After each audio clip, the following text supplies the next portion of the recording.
si Pangulong Bongbong Marcos sa pagtawag sa kanyang bangag at drug addict ni dating Pangulong Rodrigo Duterte. Sabi ni PBBM, baka epekto lang yan ng fentanyl na iniinom ni Digong. Nasa frontline ng balitang yan, si Maricel Halili. Well, I think it's the fentanyl. Fentanyl is the strongest painkiller that you can buy. It is highly addictive and it has a very serious side effects. Ito raw ang nakikita ni Pangulong Bongbong Marcos na posibleng sanhi ng mga tirada sa kanya ni former President Rodrigo Duterte. Sagot yan ni PBBM nang matanong sa isang ambush interview bago siya lumipad pa Vietnam para sa state visit. Kaugnay sa mga maaanghang na banat sa kanya ni Duterte sa isang prayer rally kontra charter change sa Davao City kahapon. PRRD has been taking the drug for a very long time now. After 5-6 years, it has to affect yun, kaya alagay ko kaya nagkakaganyan. I hope his doctors take better care of him. November 2016, nang aminin ni Duterte na gumagamit siya ng fentanyl patches dahil sa idinadaing niyang pananakit sa kanyang spinal cord.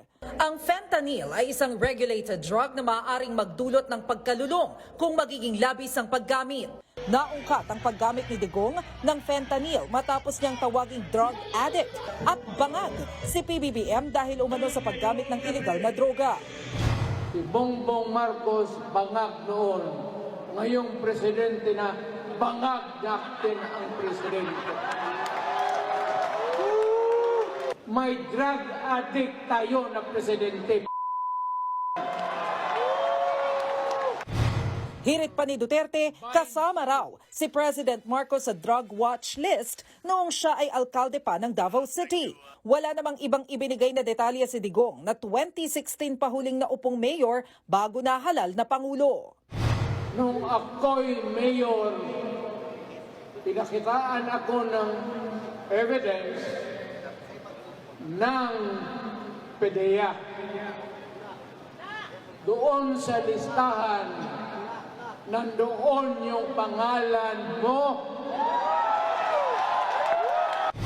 Nang matanong naman si PBBM ukol sa paratang, sagot lang ng Pangulo, Sir, can you categorically deny that you're involved in drugs para matapos ng... Don't even dignify the president. sa gitna ng tila bangayan ng kasalukuyan at dating Pangulo, ipinagtanggol ni House Speaker Martin Romualdez ang pinsan niyang si PBBM sa mga alegasyon.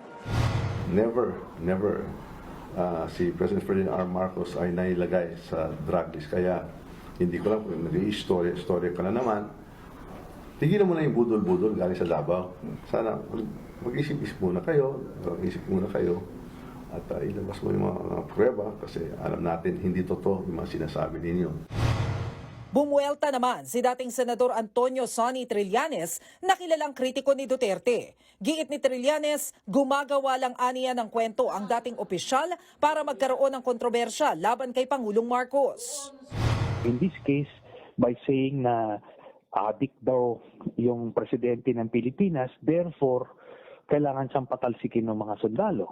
No? Ganon yung kanyang gustong narrative. And he's trying to convince people about his case kahit na wala naman. No?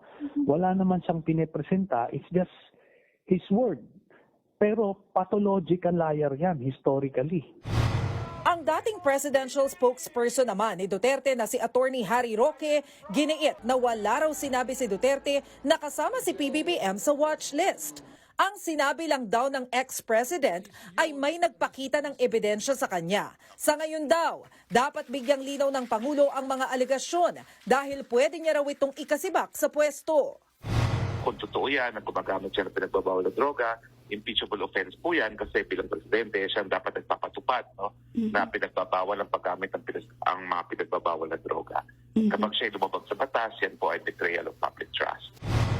Sa isang press briefing naman, sinabi ng Philippine Drug Enforcement Agency na mula nang matatag ang kanilang ahensya at kanilang National Drug Information System o NDIS noong 2002, wala sa listahan nila si PBBM. Pati na raw noong termino ni Duterte na naglabas sila ng watch list na tinawag din noong Duterte List. Maging ang Philippine National Police na katuwang ng PIDEA sa drug operations, iginiit na wala raw sa drug watch list si PBBM. On the part of the PNP, sir, we have not seen any document or list na nandun po ang pangalan ng ating presidente. Nagbabalita mula sa Frontline, Maricel Halili, News 5.